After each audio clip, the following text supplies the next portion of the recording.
Good afternoon or good morning, depending on where you're at today. This is Bob Burge with the Indiana Department of Workforce Development. Thanks for joining us. We got a very special program. We do virtual job fairs throughout the year, but today we have one with U.S. Army, and we've never done so before. And a lot of people are still logging on, so I want to do a couple housekeeping items before we actually get started. Just a couple reminders on audio. If you're having trouble with your audio, there's a dial-in number. You can dial in that way. We know some of you may actually even be driving and listening in. You can also use your computer audio, your voice over IP, and sometimes if there's multiple people together in the room on their laptops, that can cause some feedback. So if that's the case, make sure you're only using one audio source. Also, questions are real important for today. So on the right-hand side, you'll see a kind of a chat feature where you can ask a question, send it to us. We're not sure if we'll get to all those today, but those that we don't get to, someone from the team and the presenters today will follow up. So don't forget to send us your questions. Also, you're going to be getting a lot of information today, and so don't worry. Tomorrow at this time, you'll be getting a link to the recording, so you'll be able to go back and review the things that were covered today, and you can also share that link with others. So I also need to thank, today's program was made possible by our regions. Our Region 7, Region 8, 10, and 11 all came together to make today's program possible. So, but most important, we thank you for attending, so our attendees today's program. So with that, I want to do a real quick introduction of the presenters for today. First, I want to introduce Sergeant First Class Matthew Strange. He's a recruiter of the Evansville Recruiting Station. Sergeant Strange, good morning. I guess to you, it's good morning, right? Yes, sir. Good morning. And happy St. Patrick's Day. Also joining us today will be Staff Sergeant Marcus Collins. Good morning to you. Good morning, sir. And then also Staff Sergeant Zachary Powell. Thank you for your time. You're based out of Bloomington, right? Yes, sir. Okay, so with that, let's get things started off. There's the Work One offices. You'll see their slides there, the region offices that came together to make today's happen in the southern part of Indiana. Without that support, we're not here today. So thanks for those folks. And with that, I think we're going to be talking about primarily enlisted positions today, but I know there's going to maybe some exception to that. So with that, I think I'm going to turn it over to Sergeant First Class Matthew Strange. You want to kind of set the table on what to expect today and what we're going to get into, and then let's get moving. Yeah, yes, sir. So Sergeant First Class Strange, really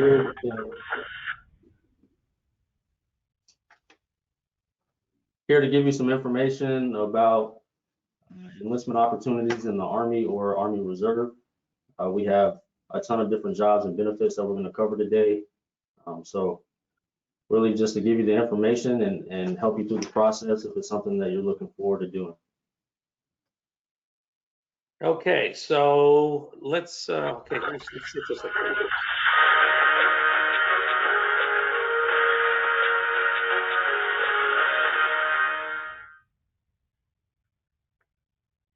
Okay, it's all yours. Go at it.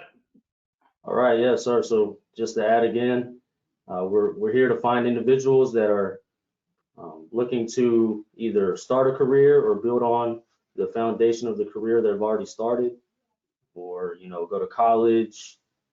We're here to help you achieve the goals that you set out to do, and I think you'll find a lot of this information valuable and something that you could probably take advantage of. So you just go to that next slide, sir. So just a quick snapshot of the benefits that the Army offers. So we have full-time, which is active duty, and we have part-time, which is Army Reserve, and we'll go further into that as the presentation goes on. But throughout, if you are married with kids, you're considered to be a soldier with dependents, and if you are a single soldier, it's just yourself, you don't have any dependents. So some of your benefits will be a little bit different. So in the Army, if you are with dependents, you basically receive a housing allowance and a monthly food allowance. So if you're married, you have kids, or if you're just married, you can live on post for free You don't have to pay any rent or utilities, or you have the choice to live off post, and the Army will provide you with a monthly housing allowance for your rent and a food allowance. So for me, I live in Evansville, Indiana, and based on my location and my pay grade, the Army provides me with $1,566 a month to pay for rent. I also receive $386 a month for food allowance for groceries. So if you're married, just know that your cost of living is covered. If you have kids, the cost of living is covered. If you're a single soldier, everything for you is just free. So you live in the barracks, you do not pay rent, your food is covered, so you receive all your meals, your cost of living, you're not paying out of pocket for anything. So your monthly paycheck is your monthly paycheck. As far as healthcare, if you are a single soldier, you have free medical, free dental. So if you have a headache, you go to the doctor, you get medicine. If you need a filling done, you go to the dentist, you get the filling done at no cost to you. If there is a service that you need that cannot be provided on post, you will receive a referral to go to a specialist off post. If you are with dependents, the service member receives, free medical, dental, and your spouse and your children will also receive medical care and the dental care. For my wife and my daughter, I pay $30 a month, so it's very low cost compared to some of the civilian options for dental. As far as education benefits, and that's a big thing because a lot of individuals associate military service with education benefits, and it's true. We do provide probably the most educational benefits than any other organization. And I'll just touch on those real quick, and then when we go into the active duty Army Reserve, we'll hit on it a little bit more. But the post 9/11 GI Bill. So if you serve 3 years on active duty Army, you receive the post 9/11 GI Bill. And what that is that will pay for 36 months. So for a 4-year experience in college or trade school or vocational school, it'll pay 100% of tuition and fees. For a public school, a private school, it'll pay up to $26,000 per year. You'll also receive a monthly housing allowance as long as you're a student, and you'll receive a $1,000 book and supply every year to cover those costs. So if you serve more than 90 days on active duty, that's geared towards more the reserve. You would qualify for 50% of what you would get if you served 3 years on active duty. Then you also receive tuition assistance, which is $4,000 a year to go to school, or credentialing. So you can actually go to school while you're on active duty or in the Army Reserve and receive that $4,000 in credentialing assistance, and that could pay for you to become a certified personal trainer or a welder or any type of special certification you might need for your specific job. Then you also have student loan repayment, which we'll talk about on the reserve slide.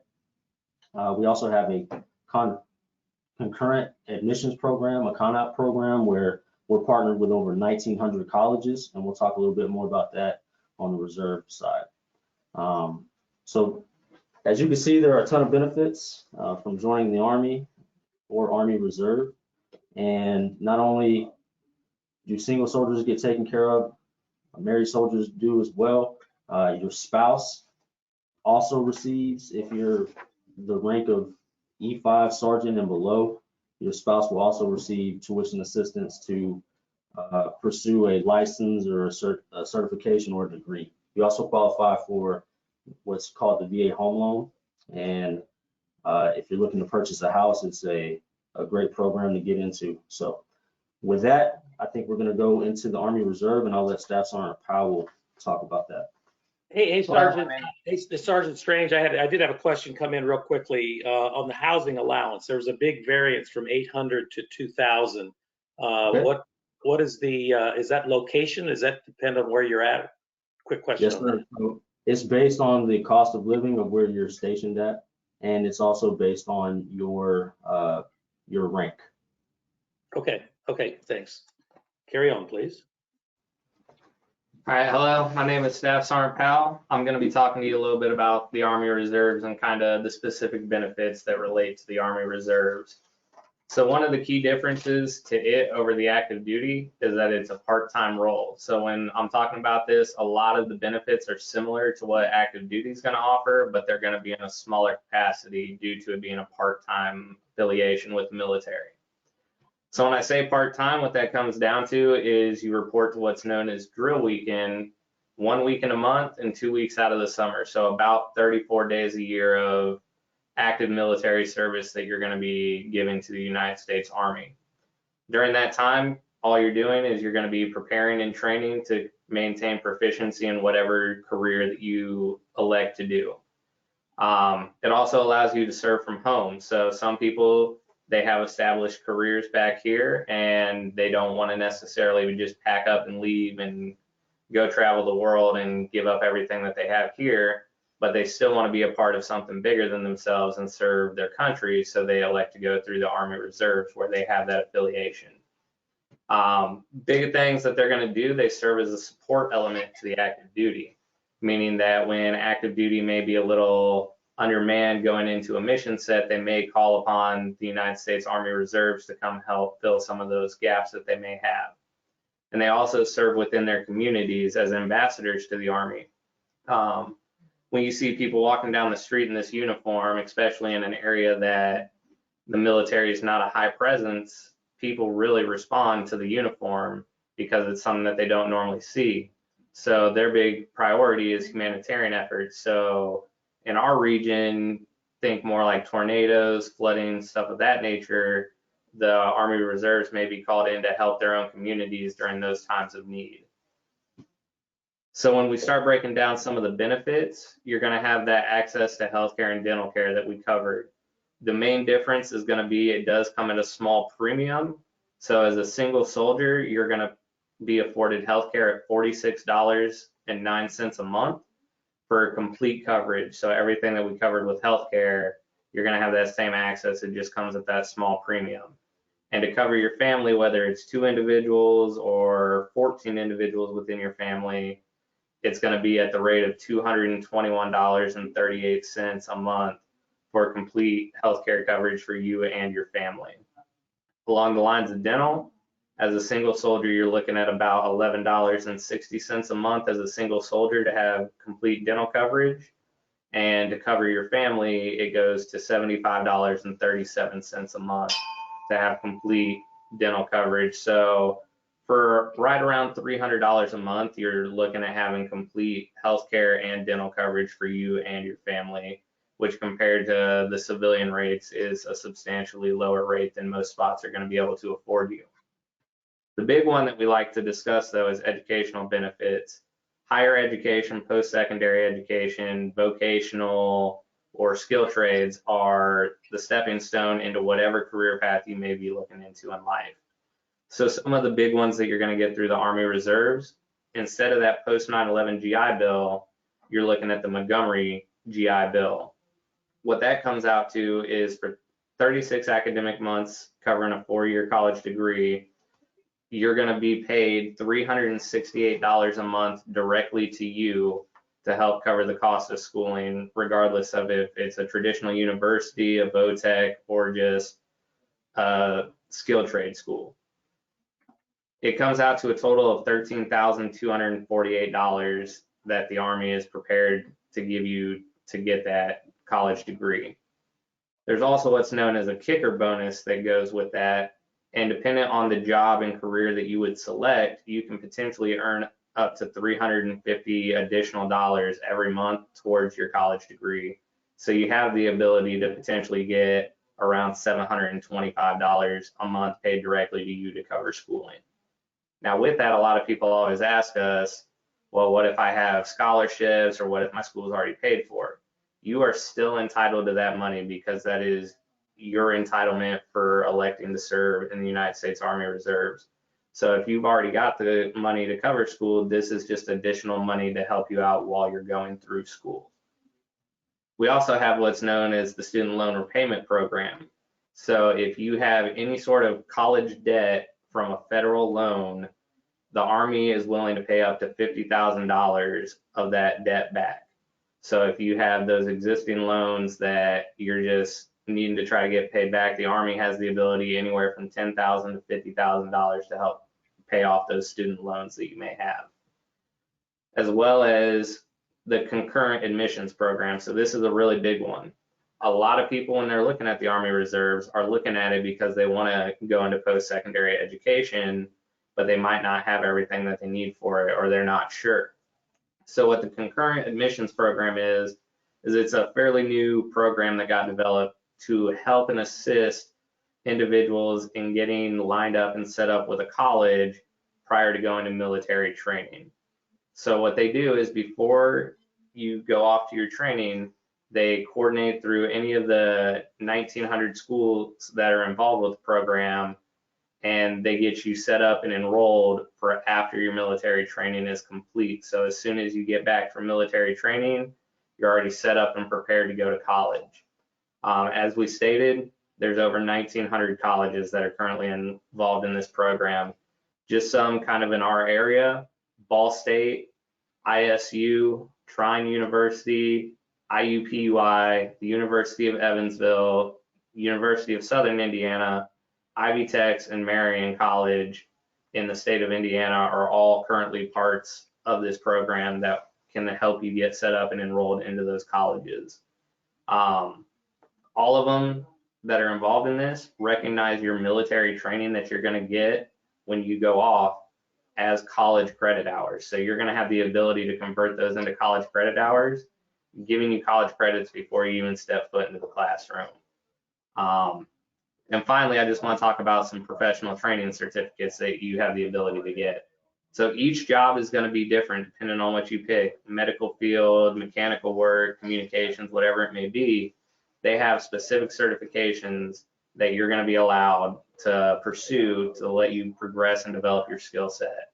The Army pays for you to go to these certifications. So whatever certification course it may be, the Army is actually going to pay for the certification, and while you're there, you're getting your paycheck. So you're being paid to get certified. And these all are civilian level certifications through normal independent companies that are going to transfer over for when you make that transition back to the civilian sector, allowing you to be more competitive and prepared in the civilian sector when you're hunting for that next job. Pending any questions on the Army Reserves, we can go ahead and go to the next slide. Hey, Sergeant Powell, I did have a question here about, the question is, if I'm a junior in high school or a college student, how can I attend training without missing school? Perfectly good question, sir. So what we have is there is a program that we call the CHIS program, otherwise known as the Split Option Program. So if you're a junior in high school, you have the ability to enlist into the Army Reserves, and between your junior and senior year of high school, you would actually attend basic training, otherwise known as boot camp. And after you complete boot camp, you come back, finish out your senior year of high school, and once you complete and graduate and meet your requirements for your senior year, you would be sent off to your subsequent job training to start your military career. So you do have that ability to break it up and allow you to go, come back, and then go finish after you graduate. Okay, thanks. And the same should go for college students as well. Yes.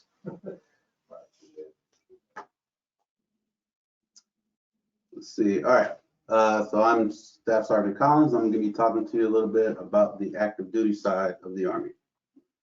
So when we're talking about the active duty side, of course, we were talking full-time employment into the U.S. Army. There are over 150 jobs to choose from. After going through some testing and learning what jobs you will qualify for, you have that ability to choose which field and which exact job you would want to come in and pursue. Active duty side, of course, depending on qualifications, you can qualify for up to a $40,000 bonus. Some of the highlights from the active duty side include those 30 days of paid vacation. And as it was mentioned earlier, medical coverage is of no cost to the active duty service member. And there's just that small $30 a month for an active duty soldier's family to be covered for dental insurance. When it comes to the active duty, there's a couple different ways to go about as far as the length of your contract. Most jobs, you would choose the length of your contract anywhere between 2 to 6 years. If you're looking for those educational benefits, most jobs will begin with a minimum of a 3-year contract with the ability to choose up to 6 years if that's something that you chose. Again, for the active duty soldier, there are no rent and utility bills. Single soldiers will be living on the Army installation in a barracks room. For those who have dependents, meaning you're married or you're married with children, you have the option to receive housing on the Army installation at no cost to you, or you have the option to live off of the Army installation and receive that housing allowance that is based off the rate for where you're stationed. See, another highlight for active duty Army will be certain schools that you can attend. So certain jobs, when you choose your job, when you first enlisting, if you qualify, you can choose an option for certain schools to go into your contract.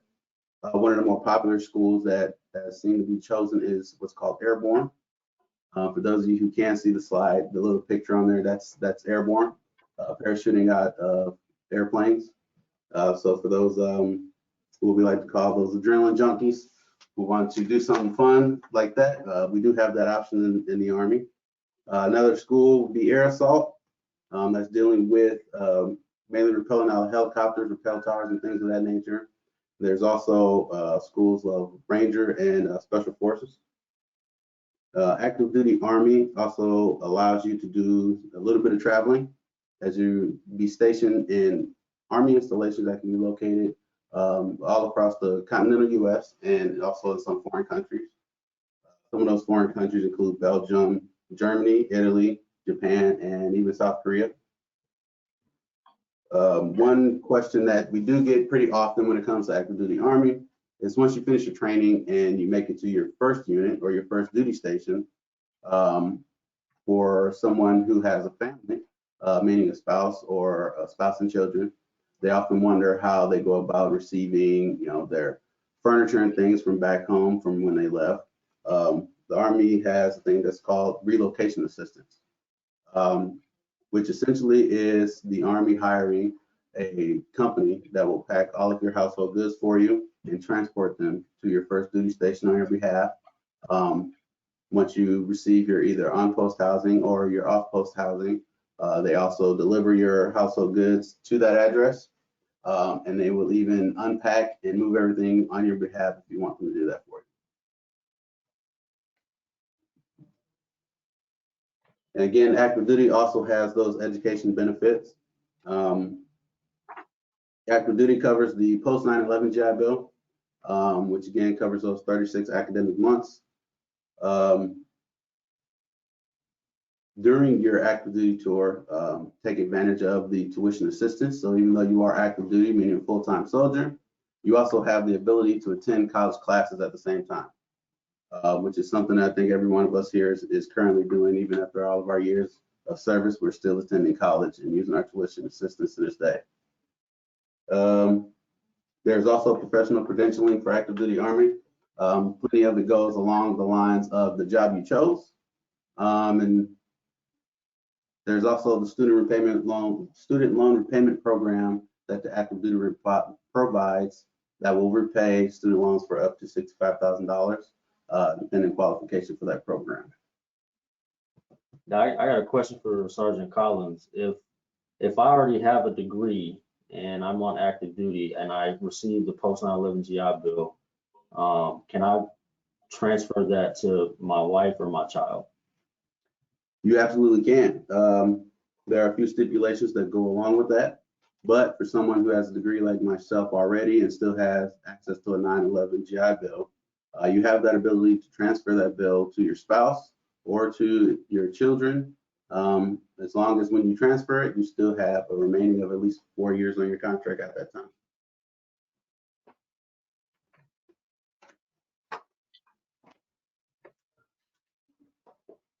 We'll see to the next slide.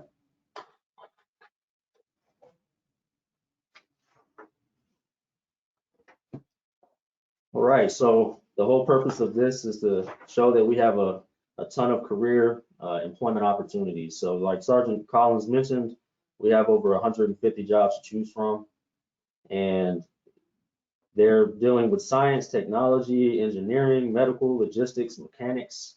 We have the combat jobs, you name it, we have a job for it.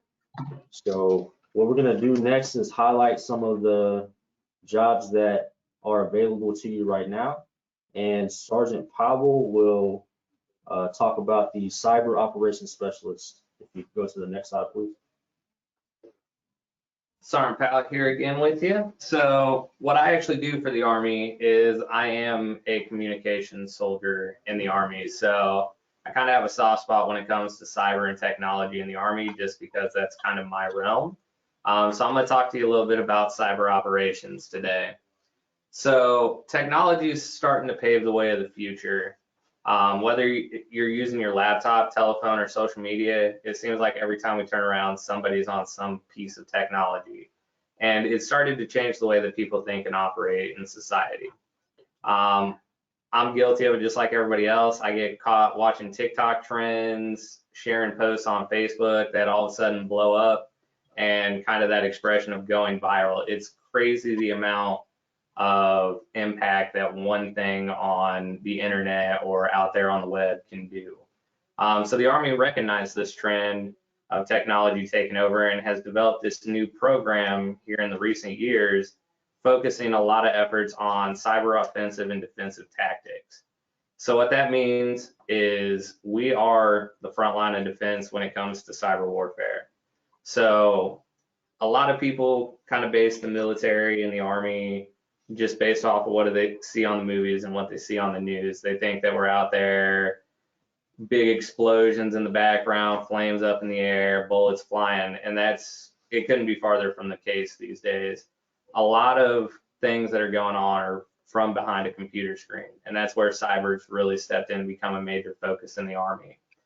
So what you can expect when you're looking at cyber operations is you're going to learn how to be the developer of the firewalls that are defending and protecting the National Defense Network. So across the world, any sort of military system, you're developing and constantly evolving the firewall to ensure that foreign countries and hackers aren't able to get into our systems and kind of learn what we're doing.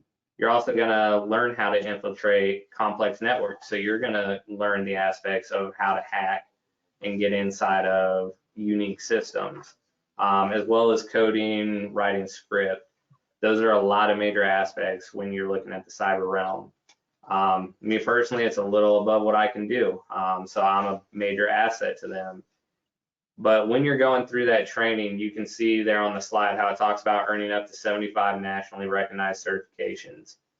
These are extremely relevant, especially in the cyber realm. So when you're going through that 45 weeks of training, I know it sounds long, seems like it's almost a year, but the amount that you get out of that training and what you're going to come out with are some of just the following certifications just by going to the school. You're going to get certified through CompTIA, which is a nationally recognized technology organization, and you're going to achieve the A+, Network Plus, and Security Plus certifications. Those certifications alone in the civilian sector working for an IT job, you're going to make close to six-figure salaries starting out just with those 3 certifications. But on top of that, in cyber, because of the relevance and the importance of it, you also get trained as a certified ethical hacker, certified information systems security professional, known as the CISSP, and you're going to get certified through Cisco as a certified networking associate, your CCNA. All of these are major certifications that cost hundreds, if not $1,000 just to take the test and get certified. And the Army actually pays for you to get these certificates for free, and they transfer back over with you even after your military service is done to allow you to get those high-paying information technology jobs in the civilian sector, all at no cost to you. So pending any questions, we're going to go ahead and move on to the next employment opportunity. Yeah, hey, Sergeant Collins, I did have a couple things come through, and I want to underscore just how hot that is right now on cybersecurity, and the $1,000 credentials that you mentioned. That's actually being underestimated. I mean, those are very, very expensive programs to go through, and I think I'm really glad that you mentioned that. But there was a question here on the 45 weeks. Can you kind of break that down, how a typical week would go? Is it weekends off? What a typical day and week would be like during that 45-week period? Absolutely, sir. So when we're talking about that 45 weeks of advanced individual training, the best way to equate this is think of it kind of like a vocational style tech school. So you transition from that basic training where they're transitioning you from a civilian to a soldier mindset, and they really focus on your job skills. So traditionally, this is going to be like a Monday through Friday style thing where you're going to report to class. Most of them start at about 8 in the morning, and you're going to go to class and you're going to do real life hands-on direct training on this, where you're really learning how to do the job, not just the theory of how to do it.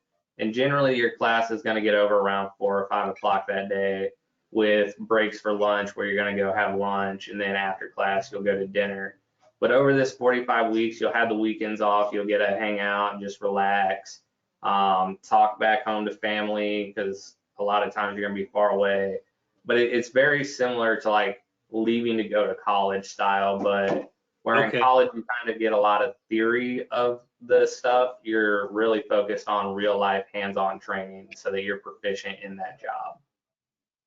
Okay, that helps. Thanks.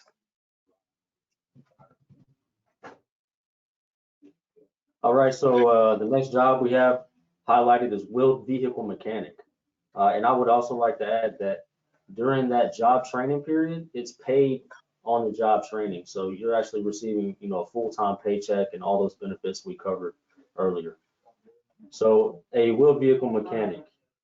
This job is, very popular here in Indiana.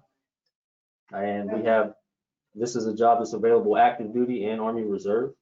So if someone has any type of interest in auto mechanics, the industrial arts, automotive engines and how they work, or troubleshooting and repairing mechanical problems, this would be a job that you would really like to get into. So the skills that you can learn from that job training when you come back, you can start a career as an automotive service technician with auto dealers and state highway agencies.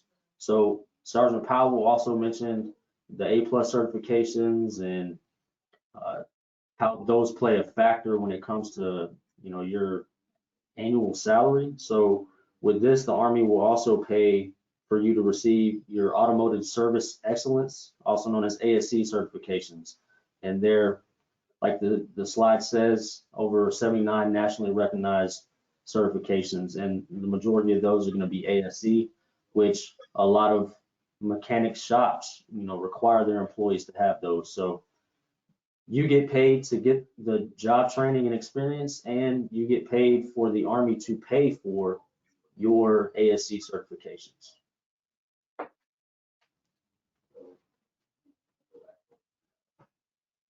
So if there are no questions about the vehicle mechanic, Sergeant Collins will cover the next, or Sergeant Powell, I'm sorry, will cover the next job. All right, Sergeant Powell here again with you. This time we're going to be talking just more communications in general versus the cyber side, because they're similar, but they're also different. So communications in the Army, this is going to be anything from like me doing cable infrastructure all the way up to messing with satellites up in outer space. So you got cable infrastructure, IT tech support, radio communications, satellite communications, being a networking specialist, working with switches and routers, as well as doing arts and media. So a lot of people don't understand, we have photographers, we have visual arts experts, Those are all different aspects that are going to fall within the communications in the Army. I know this slide highlights radio and communications, but I'm really just going to kind of hit communications as a whole because they all work hand in hand. We all just specialize in a certain aspect of communications.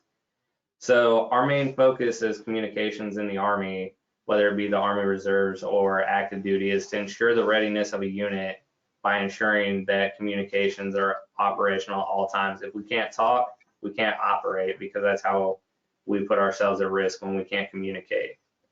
Going back to certifications, as you can see here, talking about another 44 nationally recognized certifications.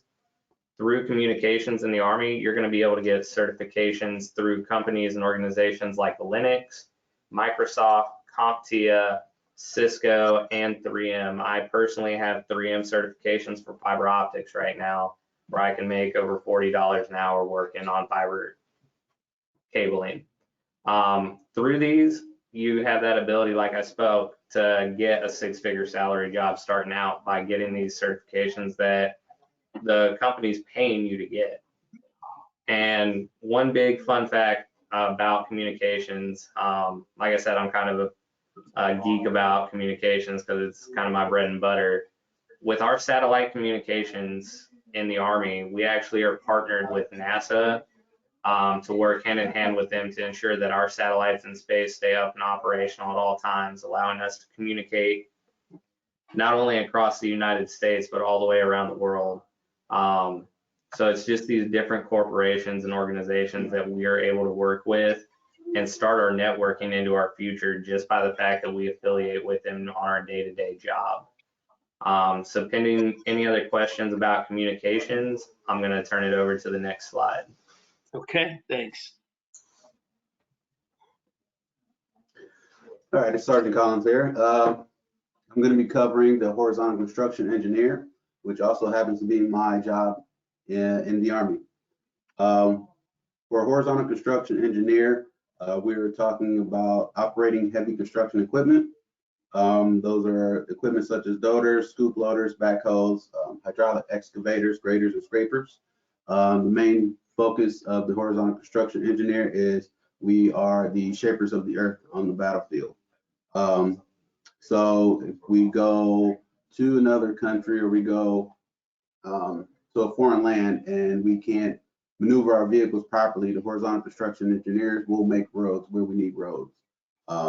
We clear areas in order to make them livable for both soldiers and civilians in the population.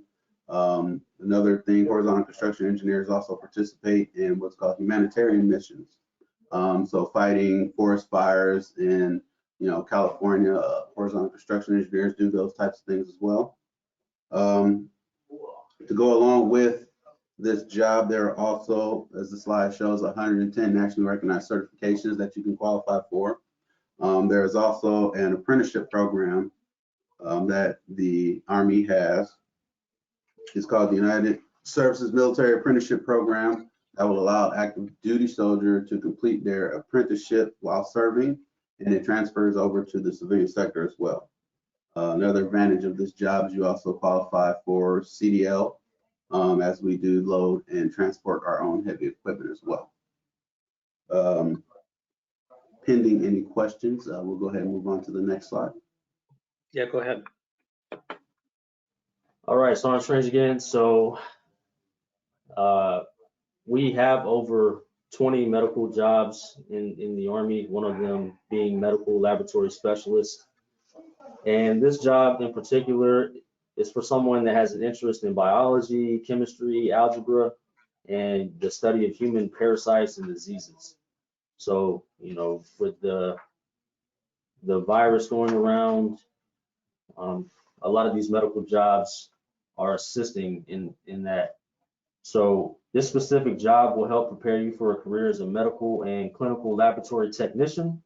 And that could be either with privately owned laboratories, hospitals, or even research institutions. When we talk technical certifications, this job also comes along with multiple ASCP certifications. So if you're looking to get into the medical field, this is one of the jobs that would be available to you. pending any questions on this, we'll move on to the next one. Yeah, a question on medical background. What if a person is interested in this but doesn't really have any kind of medical background? Can that be obtained through going through this program? That's a good question, sir. So all of these jobs are entry level. They require no experience or previous training. So an individual coming straight out of high school, the Army is going to pay them to learn how to do this job. Okay.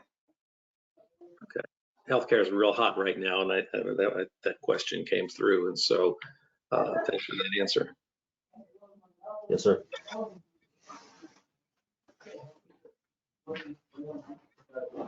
right, Sergeant Collins here. I'll be covering the Geospatial Engineer. To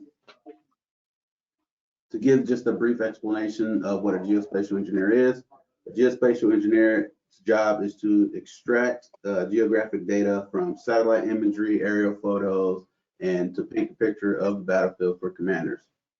They're essentially compiling data to create up-to-date real-time maps that allow commanders to be able to see the real-time battlefield as it is today. They also will learn the knowledge and be able to brief, all types of terrain to commanders, soldiers, and pretty much any leader throughout the ranks. This job comes with the opportunity to learn 27 different certifications that are recognized nationally. There's also another apprenticeship program that goes along with this type of job. There are several state licenses that the Army can pay for once you completed your training as a geospatial engineer. Some of them dealing with cartography, others with computer and information systems.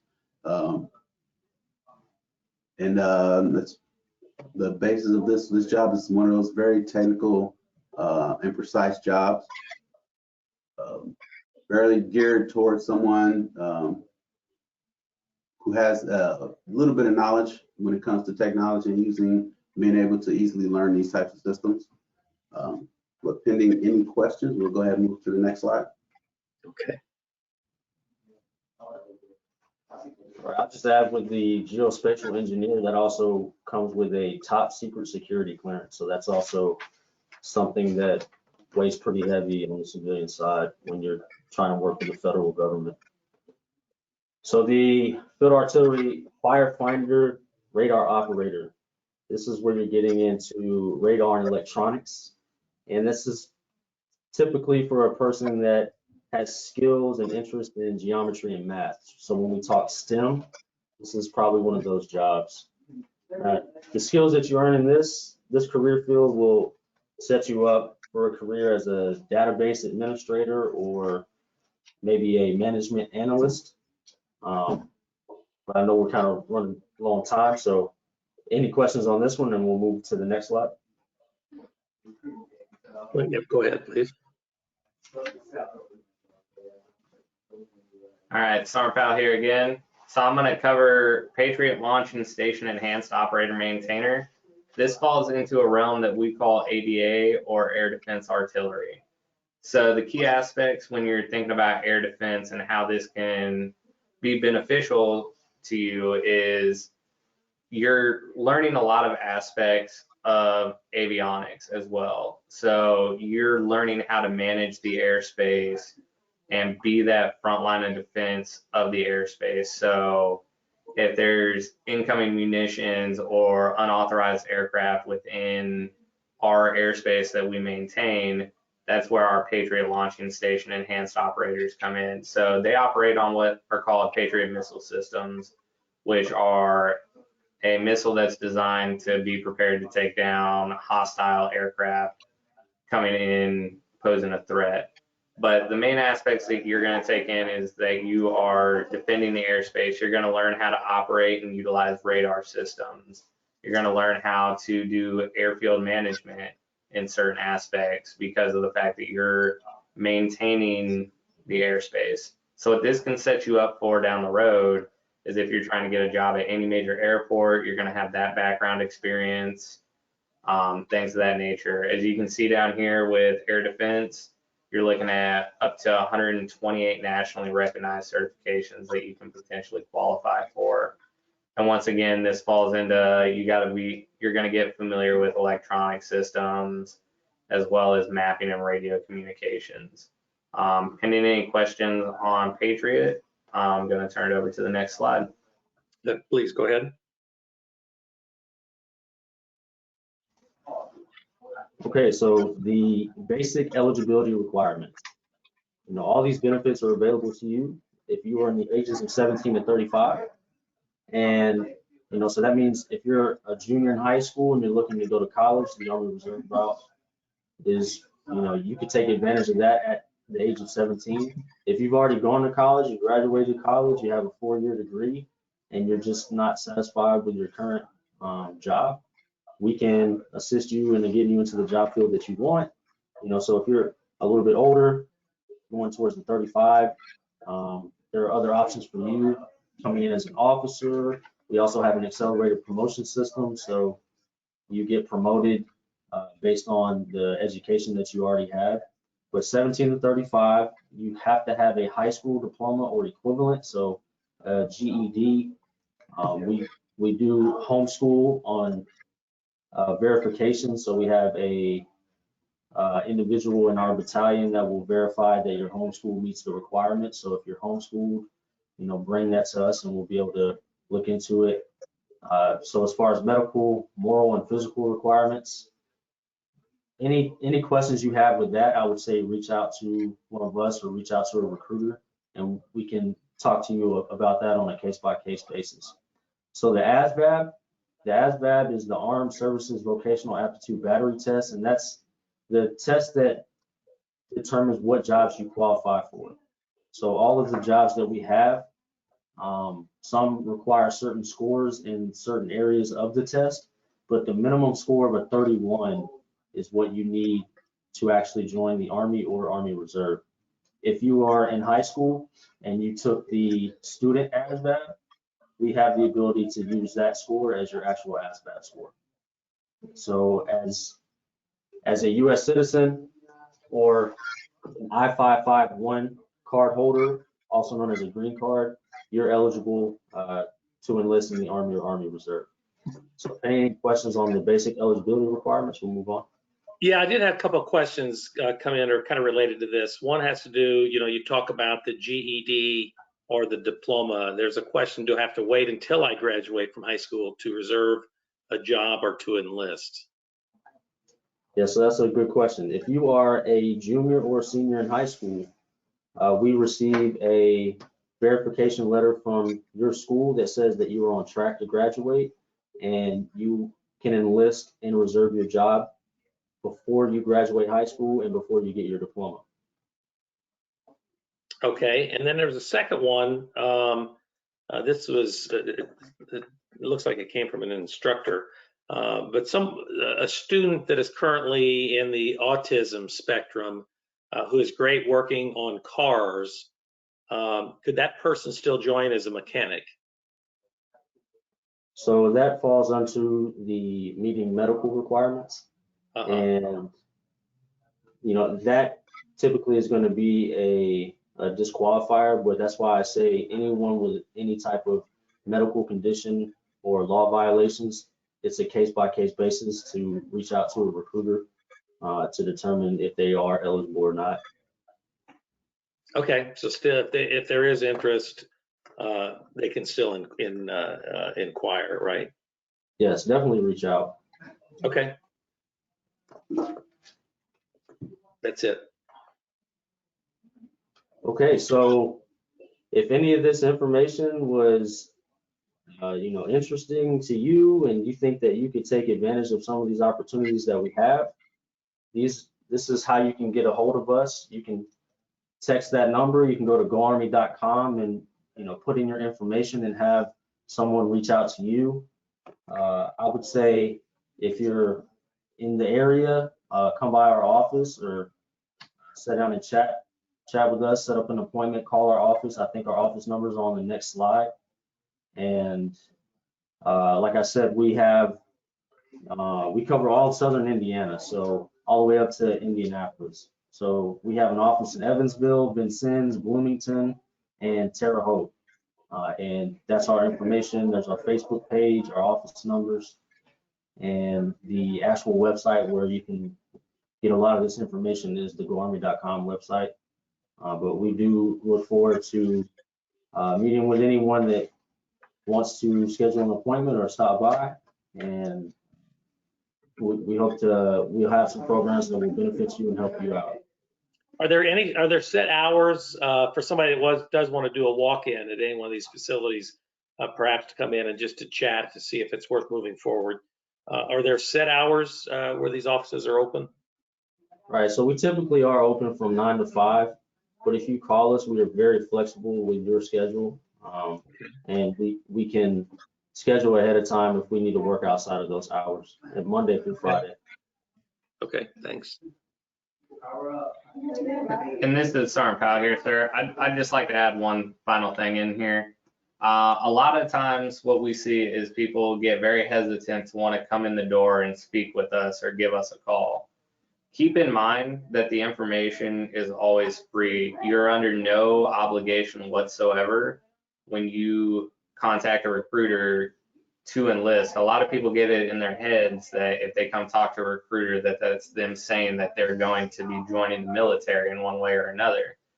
All agreeing to sit down with one of the recruiters at any of these offices is agreeing to getting some information and potentially clearing up some of those physical or moral dilemmas that might present themselves. So I would just keep that in mind and encourage you, if you have any sort of thought about it, don't be afraid to reach out and at least get the information on it, because it's always free, and it's just one of those potential opportunities out there to set you up for the next step in your life. Okay.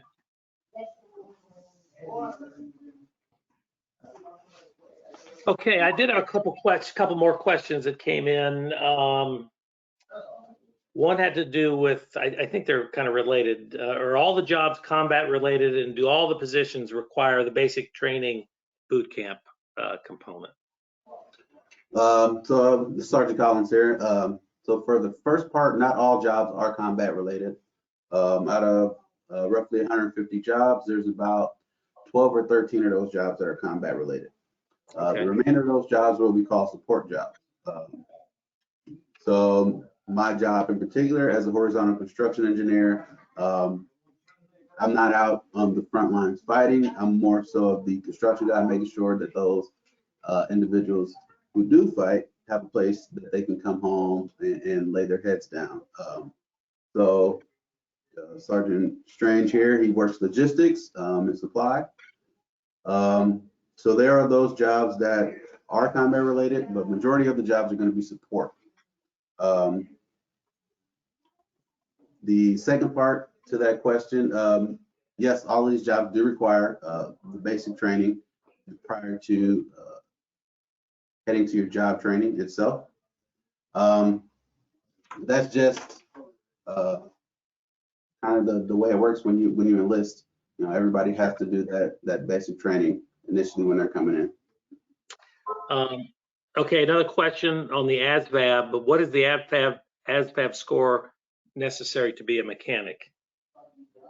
Yes, sir. So the bare minimum AFQT Armed Forces Qualification Test score to join the Army is 31, but the individual jobs themselves are based on line scores. So you would have to score a certain score in the mechanical maintenance section of the Asvab. So that would determine whether or not you qualify for the wheeled vehicle mechanic. It's based on your mechanical maintenance score. Okay, makes sense. I think that was it. That's all the questions I have. What I would like to do is go around one more time, and for any final thoughts you may have, but also if you can just take a minute as we're nearing the hour mark, and just tell a little bit about your experience and what this has done to your career. You know, we're with the Indiana Department of Workforce Development, and some of these skills and certifications you just talked about, I can't overemphasize how in demand employers have these, and this is a great opportunity to get this at a younger age. So let's do that. Let's go around the horn real quick. So Sergeant Powell, can you just again, any final thoughts and tell us about your experience? Yeah, absolutely. So I've been doing this since I got out of high school. I graduated and 2 weeks later was on a plane going to boot camp.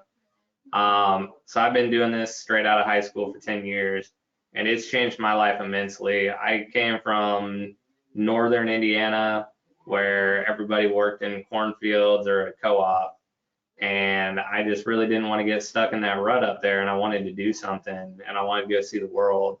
And since joining in 10 years, I've been to 7 different countries. I've attained multiple 3M fiber optic certifications, as well as some CompTIA technical networking certifications. But to get out there and travel and do all this networking, working with Cisco directly, it's really started to set me up for my next step. And just being able to network all throughout my career, it's truly been a blessing to me and my family, knowing that even in these times of hardship that we've been going through as a nation, I knew I was taken care of because my job had that kind of security that I didn't have to worry about my lights being turned off or not having a roof over my head. So for me personally, it's definitely impacted and set me up as a kid coming straight out of high school to where I'm becoming very competitive in the job market. And I'm already receiving phone calls from companies and organizations asking me to give them a call when I decide to transfer out of the Army. Well, thanks for sharing that. That was very well put. And, you know, we, Department of Workforce Development, we also do unemployment insurance. And there's very little in job security these days. And this is one really good exception to that. So been some difficult times this past year for many Hoosiers working, but, you know, the Army keeps on doing their thing for all of us. So Sergeant Collins, any final thoughts and a little bit about your personal experience? So my final thought is kind of always, you know, like Sergeant Powell said earlier, meeting with the recruiter does not necessarily mean you're joining, just more so that you're interested in receiving the information that we have. Something that my grandparents always told me is the educated decision is always a better decision. As far as the Army goes, I've been doing this for 12 years. As an engineer in the Army, I've also gotten several certifications for those trades that a lot of kids tend to want to do after high school. Got my certifications in carpentry, masonry, plumbing, electrician, as well as operating the heavy construction equipment. Utilizing these benefits that we've been talking about over the last 12 years, using those college benefits. I'm currently working on my second degree now, and still haven't even touched my post 9/11. I've already transferred it to my kids. So the Army has been one of the better decisions that I've had the opportunity to serve in. Well, hey, great to hear that. And Sergeant First Class Strange, how about any final thoughts with you, and tell us about your personal experience?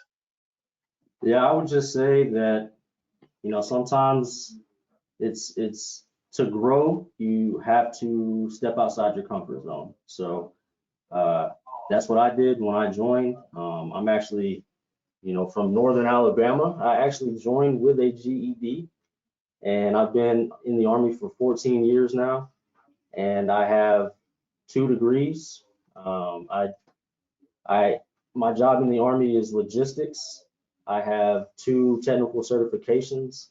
I'm starting my master's degree this fall, and my family is well taken care of. So I'm pretty much the walking success story for the Army. I didn't come from much, and where I'm at today, I definitely owe the Army. So if you step outside your comfort zone, you will grow as an individual. So that's kind of how I look at it. Okay, well, with that, we are at the top of the hour. And again, I really want to thank each of you. And I think we would be remiss if we didn't say thank you for your service, because certainly the U.S. Army plays a tremendous role in all of our lives. And as mentioned earlier, sometimes it's the work behind the scenes that make that happen. So with that, we're going to conclude today's program. And again, thanks to the today's presenters. And just a reminder that you will be getting a link to a recording about this time tomorrow that you'll be able to go back and and review today's information, including what those next steps are. And I think that was certainly a real important part, and you'll be able to also share that recording. So with that, we are going to conclude today's program. Thanks for joining us. Have a great St. Patrick's Day. You too, sir.